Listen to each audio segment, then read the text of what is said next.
ain't been doing nothing but drinking and thinking, yeah. Oh, since you've been away. DJ Payne 1. Oh, come on. I don't think that I'm coming back. Boy, I told you I'm done with that. You think you can do me so wrong? I'm not the one, no, I'm not the one. Hello, what's going on, guys? Welcome to the CEO Sports Show for September 10th, 2025. And on today's episode, we are going to be going over overreactions from week one of the 2025 NFL season. And we're also going to be previewing the Commanders versus Packers week two matchup on Thursday Night Football. Before we get into the episode, please make sure to hit that like button, subscribe. I would greatly appreciate that. And without further ado, let's get into the episode. Okay. So overreaction number one, because we're going to go through all the overreactions from all week one of the NFL season. Rob, give me a second. Leave your phone stuff. So okay, let's go over all the overreactions of the week one of the NFL season. So my number one overreaction from week one of the 2025 NFL season is that I believe that the Dallas Cowboys are the best team in the NFC right now. I don't think that what we saw on Thursday was a fluke, because going over that game from Thursday, we have to look at it like this. I think Dallas came out and they played a really bad, they had a really bad game plan going into that game, which was not having a spy on Jalen Hurts and letting him run around and do all that he did in the first half of that game. Then they came out in the second half and they adjusted. You could make a case that if Dallas had a better first half game plan defensively against the Eagles, and CeeDee Lamb makes catches that he's going to make throughout the course of the season, that, this team is going to be one of the very, very best, not just in the NFC, in the entire league. When you look at this team and how they were able to move around and push around the defensive front from the Philadelphia Eagles, I know they didn't have Jalen Carter. I know that that's big, but we also cannot sit here and preseason PFF tell me that the Eagles have the best defensive line in football, and then when they lose one player, automatically their defensive line isn't good. I don't believe that's the case at all. Right? I think even without Jalen Carter, the Eagles still have a good defensive line. Obviously, it's much better with him on it, but I was very impressed with the movement that the Cowboys were able to get when they were getting downhill. They were physical at the point of attack. I think that on both sides of the line of scrimmage, I think the Cowboys were a more physical football team. They just did not execute, and they made mistakes in crucial moments. And I look at that and I say, wow, you're going into Philadelphia, and that's week one, new head coach, new personnel that you have. You lost your best player the week prior, and you do that to the Philadelphia Eagles? I mean, I think the Philadelphia Eagles are a damn good football team. So for Dallas to go into Philly and look as good as they did in that game, yeah, I was very impressed with their performance. And I think that, when I looked at the Dallas Cowboys in years past, I said they're an undisciplined football team that beats themselves constantly. Is that the case with Brian Schottenheimer? I don't know. Could be different with Brian Schottenheimer. That's something that they've been preaching all training camp, all off season. We're going to be a more disciplined football team. And those attention to details are things that the Cowboys have been sorely missing, right? With Jason Garrett, with Mike McCarthy, with all those coaches. Ever since Jimmy Johnson, the details haven't been present in Dallas. And I feel like with Brian Schottenheimer, you're going to see more of the details be an emphasis. Not only that, I think that when you look at this offense, it's a very well-detailed offense with the shifts, with the motions, but they're purposeful shifts and motions. They're not just, hey, we're going to shift the guy to the right side of the formation just because we want to shift the guy to the right side of the formation. It's, hey, we're going to shift the guy to the right side of the formation, or we're going to motion a guy to the right side of the formation because we want this slot corner out of the box or whatever it may be, right? Like there's many ways and many reasons why you motion. So when I look at Dallas and I see some of the things that they were able to do last Thursday against Philly, I walk away very impressed with how they played the other day. And I think that Dak Prescott is in a stage of his career where he just doesn't care anymore. And not in a bad way, in a good way. He just does not care anymore. Whatever you have to say about him, I don't think he cares. I don't think he cares about being in your top 10. I don't think he cares about being in your top 5. I don't think he cares about what you have to say about him come postseason time. He looks like a guy who does not care anymore. He's letting the ball rip down the field. He's letting that thing go. He looked very confident. And mind you, right, this is against a really good Philadelphia Eagles secondary. You know, they have Quinyon Mitchell back there. They have Cooper DeJean back there. And Dak Prescott looked very confident letting that thing rip down the field. Is that more of a Philly secondary thing, or is that more of a Dak Prescott thing saying, I'm going to let this thing go? I think when you look at the defense, it's an unfinished product. I don't love what they have at linebacker. Their defensive line, I thought, was actually very good against the Eagles once they adjusted and made their adjustments and did what they had to do defensively when it came to stopping the run. And I mean, look, Saquon Barkley, he ran for what, 65 yards the other day? It's impressive. It's wildly impressive. So I'm very high on what I saw from the Cowboys. I think Matt Eberflus is a damn good defensive coordinator. It looks like Brian Schottenheimer knows how to coach, and they have the personnel that makes you say, wow, this team could really be something this upcoming season. And, you know, I looked at all the teams in the NFC that I thought were like legit contenders in the NFC. I saw the Rams the other day. I wasn't impressed with that football team. I saw the Lions the other day. I was not impressed by that football team. The Vikings, they looked really good in the second half of that Bears game. But like, I thought that the Vikings were going to look like what they looked like in the second half of that game, in the first half of that game. Philly, I think Dallas legitimately could have put a big number on Philly if they would have executed better and if they had a better game plan. Like, if they play Philly and Dallas, they're going to beat Philly. So like, when I look at the top teams in the NFC and I compare them to Dallas, the team right now that I think stands in the way of Dallas, that's probably going to be the biggest pain in their behind, is Green Bay. But I think that they match up pretty well with Green Bay. Like, I think that they can beat Green Bay. It's going to be very interesting to see week 4 what happens there, because I think you're potentially looking at an NFC championship preview. I don't think this is the same old Cowboys team with bumbling Mike McCarthy and oh shucks Jason Garrett. Brian Schottenheimer seems like a different type of coach. He doesn't seem like one of these other guys that the Cowboys have had.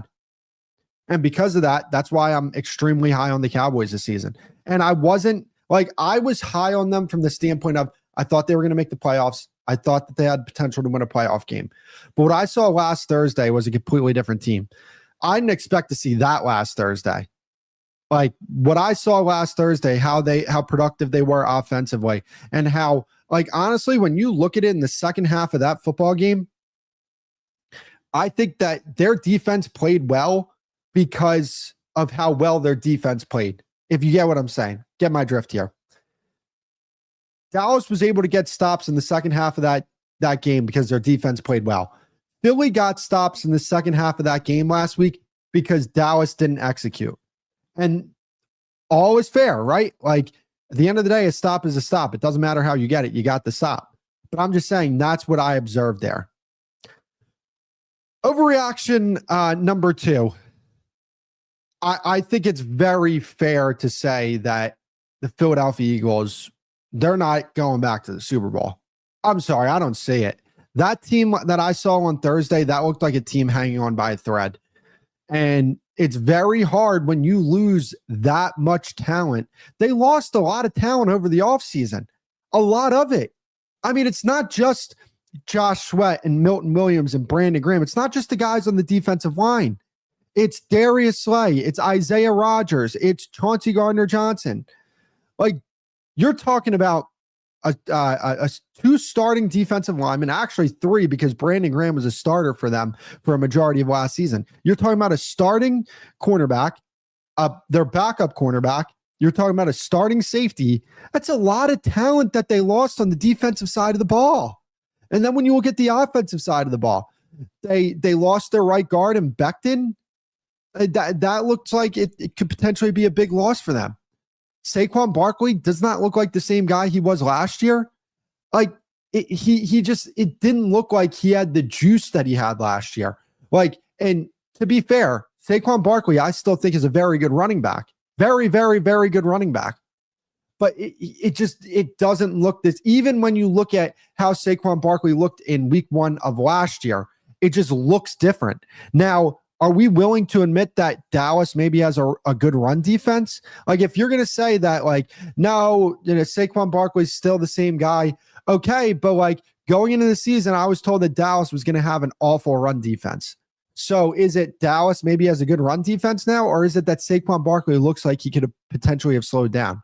And the reason why Saquon Barkley is not going to repeat what he did last year is because you lose the right guard Becton, right? You lose the offensive coordinator, Kellen Moore, who I'm not a big fan of, but I don't know how good this Kevin Patullo guy is. And that's where I'm going to go with this as well. How good is their offensive coordinator? And this is where I go back to Nick Sirianni. Like, I am not as critical of Nick Sirianni as some people are. But one of the criticisms that I do have about him is that, dude, you're an offensive-minded head coach and you don't call your own plays. So when people talk about, well, look at the offensive coordinators that Jalen has had. Well, Jalen Hurts has an offensive-minded head coach.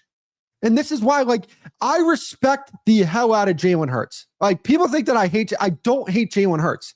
It's when we put him in the conversations with the very top of the top guys is when I say, nah, I'm not hearing that. But this is why Jalen Hurts has the amount of offensive coordinators that he has, because he doesn't have a head coach that calls plays for him. And he's an offensive-minded head coach. It's like, to me, like when you're shuffling offensive coordinators in and out and in and out, at some point as a front office, you got to be like, wait, didn't we hire you to be an offensive-minded head coach? Like, didn't we hire you so that you could call plays and so that there's continuity and consistency with Jalen and his offensive coordinators? Like, I really just wonder why Nick Sirianni doesn't get the chance to call plays for this team. Like, is he that bad of an offensive coordinator? Like, because to me, it's not like it's hard to scheme things up for Philly. The route concepts, even when they won the Super Bowl, they weren't super complex. They were pretty basic. Run the ball, get downhill, use your offensive line. That's an absolute weapon. Get the ball to A.J. Brown, get the ball to Devontae Smith. It's not that hard to scheme things up in Philly. That's where I kind of wonder there, like, oh, Nick Sirianni's not calling plays, and a lot of this consistency, that lack of consistency that Jalen Hurts has had, I kind of blame that on Nick Sirianni. But I was very discouraged by what I saw from Philly against Dallas. Because, again, like, you're playing at home, right? It's banner night. Dallas is coming in. They have a new head coach. Their quarterback hasn't played football in like 10 months. They have new personnel. They lost Micah Parsons. They have a new defensive coordinator. Everything was new with Dallas last week, and they got outplayed. Like, don't let the score fool you, right? Like, we did this with the Eagles in 2023 where we would let the score fool us. Like, when Dallas went into Philly in 2023, we knew who the better team was, but the better team didn't win that game. I kind of feel like it's the same thing that we saw last Thursday.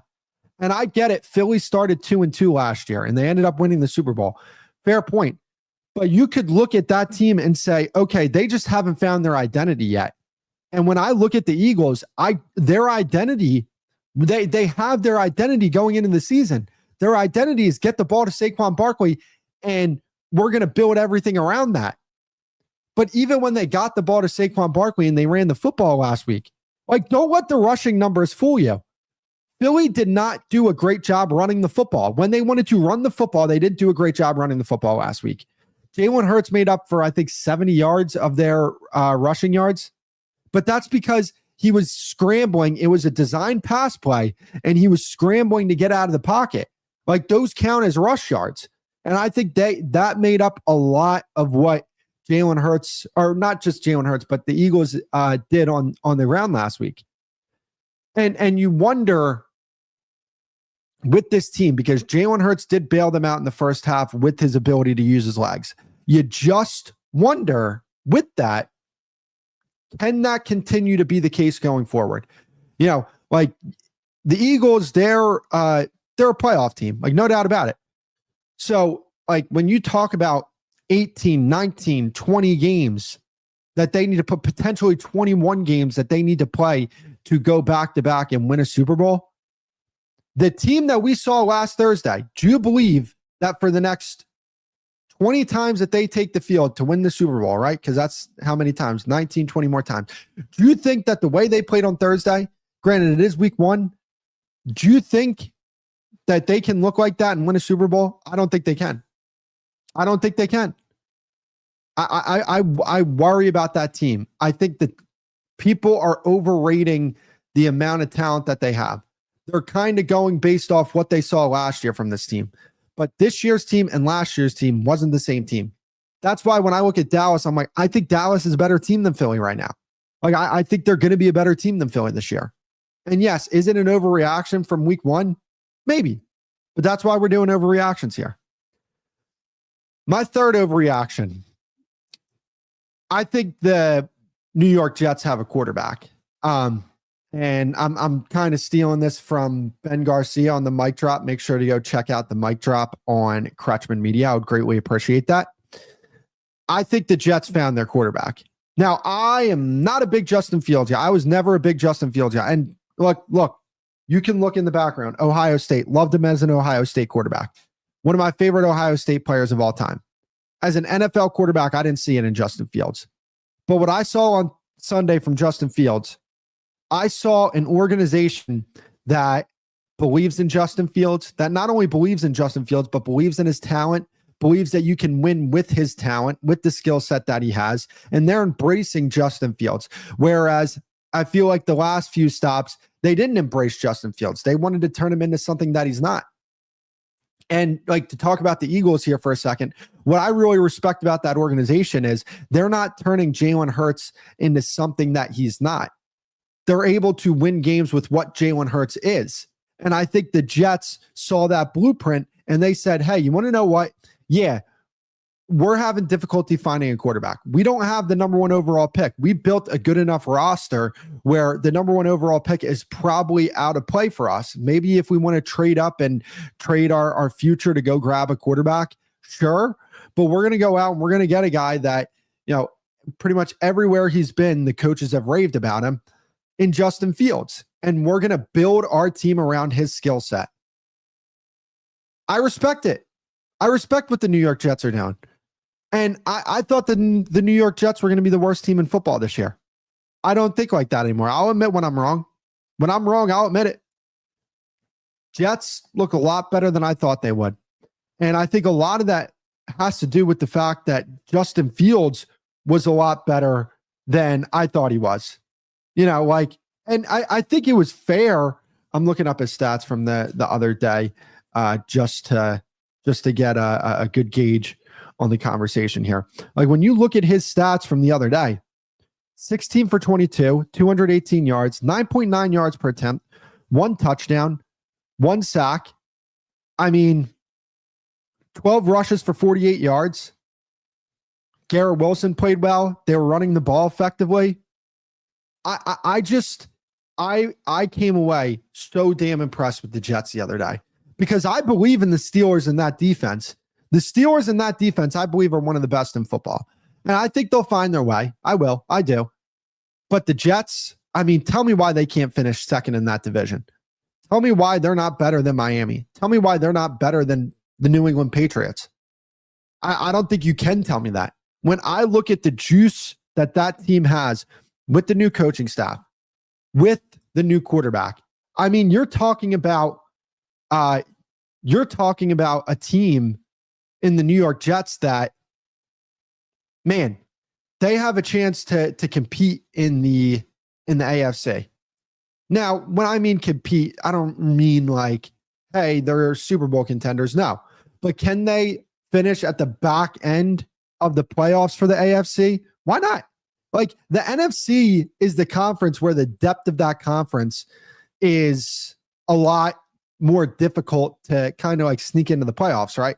Because you look at the depth of the NFC, and there's a lot of good teams in that conference, right? There may not be a great team that stands out to you, but there's a lot of good teams that fill out that conference. When I look at the AFC and you look at the back half of the AFC, like what are we even talking about here, right? Like you're looking at the Texans, you're looking at the Broncos, the Chargers, you're looking at, now the Jets. The Dolphins were a team that you would look at the back half of the AFC. But now when you look at that, you kind of say, the Dolphins, I don't think they stand much of a chance.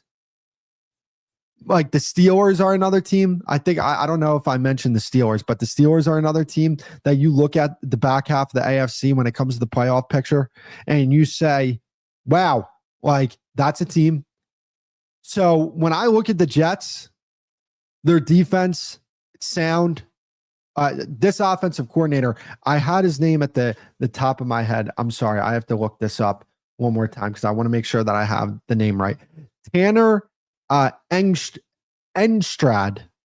I definitely butchered that name. I apologize for that. But man, this guy, he looks like he could be something. And Aaron Glenn looks like he made the right decision there as an offensive coordinator. Because what I saw from Justin Fields, I was very impressed with. And Aaron Glenn as well. I wasn't super high on Aaron Glenn, to be honest with you. Like after the whole Aaron Rodgers thing, I kind of looked at that and I was like, all right, that's Bush League. Like, is this the guy he's going to be where like he's just going to be a massive hard ass? Like, is that what he's going to be? Because if he's going to be that, I don't know how well that's going to translate with the guys. But I got to give him credit. They looked like a well-coached football team. They look like a football team who they embrace their identity. They have an identity and they embrace it. And man, look, I don't think they're going to play as many good teams as the Steelers. I think the Steelers are a lot better than people give them credit for. And that's why I think I have so much respect for the Jets and what they did, because of the fact that I think the Steelers are a lot better football team than people thought they were going into the season. And for the Jets to do what they did against the Steelers, I was very impressed with that. If you guys haven't already, please make sure to hit that like button, subscribe. I would greatly appreciate that. Make sure to go check out the other Kretschman Media shows. That would be much appreciated. The Mic Drop, the Stadium Pulse, Dub's Room, the Space Cowboy Show, and obviously you have the CEO Sports Show. Make sure to hit that like button, subscribe. I would greatly appreciate that. So let's move on to our preview for the Commanders and the Green Bay Packers on Thursday Night Football. This is an interesting matchup because I think the weakness that the Green Bay Packers have is I'm not a big fan of what they have in the secondary. I know they have Xavier McKinney out there, and he's fantastic. Keyshawn Nixon, good player. But like when I look at the rest of that secondary, and you look at like Carrington Valentine, like he's a player that their fan base is very excited about. But I mean, I got to see it for a full season before I'm like, yeah, that guy's a legitimate player. I think that the Commanders can attack the secondary. And when you look at how the Packers were able to beat the Lions and get pressure on the Lions, it was interior pressure. And when you have a guy like Jared Goff, who when he faces interior pressure, he's a non-factor. That's something that I think you need to take into consideration. But when Jaden Daniels, when he faces interior pressure, he's not a flat-out liability. He can escape the pocket. He can make plays down the field with his arms. He can get extra yards with his legs. So that's where I find this a bit interesting. But where I think Green Bay has the massive, and I mean massive advantage, their offense is going to put points on the board against that Commanders defense. And can the Commanders offense put up the type of points that they need to against that Green Bay defense for them to win this game? I don't believe they can. I think that the Packers defense, it's a good defense. I don't know how good of a defense it is just yet, but I think it's a good defense. It has the potential to be an elite defense. I don't see that with the Washington Commanders. And when you look at the Commanders secondary, obviously they have Marshawn Lattimore, Sanistrell, Trey Amos, the rookie. Like, I feel confident that the Green Bay Packers can move the ball on that defense. Though I think they'll be able to hold up in protection. Jordan Love will have time to throw. He'll be able to get it to his playmakers. And this is a team in the Green Bay Packers. Remember this. The Dallas Cowboys lost to the Green Bay Packers in the 2023 playoffs. They also lost to the Green Bay Packers in the 2022 season. Who was the defensive coordinator for the Dallas Cowboys? It was Dan Quinn.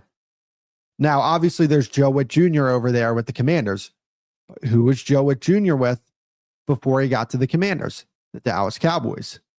So when I look at that, Matt LaFleur has a good pulse on how to deal with Dan Quinn defenses.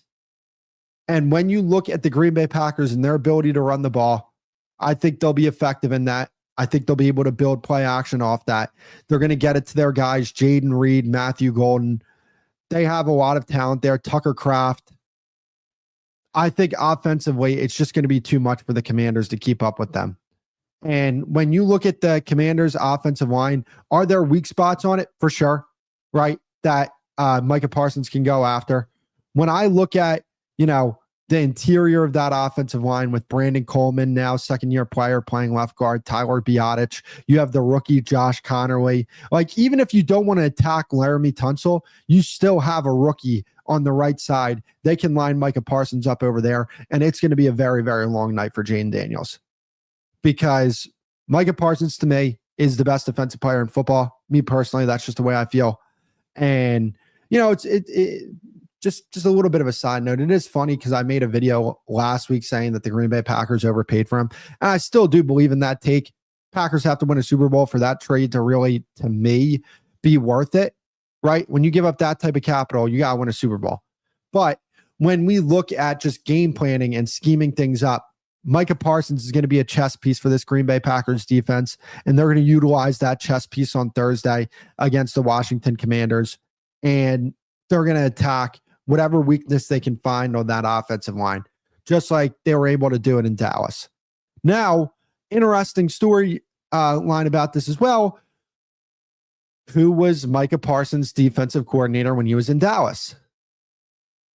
It was Dan Quinn. Who's the head coach of the Washington Commanders? Dan Quinn. It's interesting, man. This is an interesting game, not just because of the talent that's on the field for both of these teams, but because of the storylines going into it. It's going to be interesting to see how, what type of intel Dan Quinn can give to Cliff Kingsbury in terms of attacking the best player on the Green Bay Packers defense. That's going to be very interesting to me. It's going to be interesting how Matt LaFleur uses what he's seen from Dan Quinn's defenses in Dallas and uses that in his game plan for this game on Thursday night. A lot of interesting storylines. And you have two quarterbacks who are, Jordan Love is in his third year as a starter. Jaden Daniels is in his second year in the NFL, obviously second-year starter. Quarterbacks that are young but talented, even though I think Jaden Daniels is for sure a better quarterback than Jordan Love, just because I love the consistency that I see from Jaden Daniels compared to Jordan Love, where I just don't think he's that consistent at all. He's actually not consistent. But when I look at this game, I think this is going to come down to Green Bay's defense is going to be able to move the ball on the Washington Commanders defense. Packers offense. I might have said defense, but Packers offense will be able to move the ball, I think, all night on this Commanders defense. And I think the Commanders can move the ball a little bit on this Packers defense, but I think it's just going to be too much. I think that the Packers are a much more talented football team than the Washington Commanders. I'm still not super high on the Commanders. I'm going to be honest with you. I know they beat the Giants the other day, but I mean, and I do give them credit because I will be honest with you. I will always own my bad takes. I had the Washington Commanders finishing fourth in the division behind the New York Giants. I'll own up to that bad take. Commanders are clearly a better team than them. But I'm still not sold on the Commanders. And I'm not sold on the Packers as a Super Bowl contender type team. But am I sold on them as a legitimate contender in the NFC? Yeah. And I'm not sold on the Washington Commanders as that. So I think because of the talent that Green Bay has, because of the fact that they have coaches on both sides of the ball who can really scheme it up. And when you look at Washington, they do have some pieces there, but as a complete and whole team, I don't think that they're there. I don't think they're on the Packers level. And let me just double check where this game is being played. I'm sorry. This is bad radio.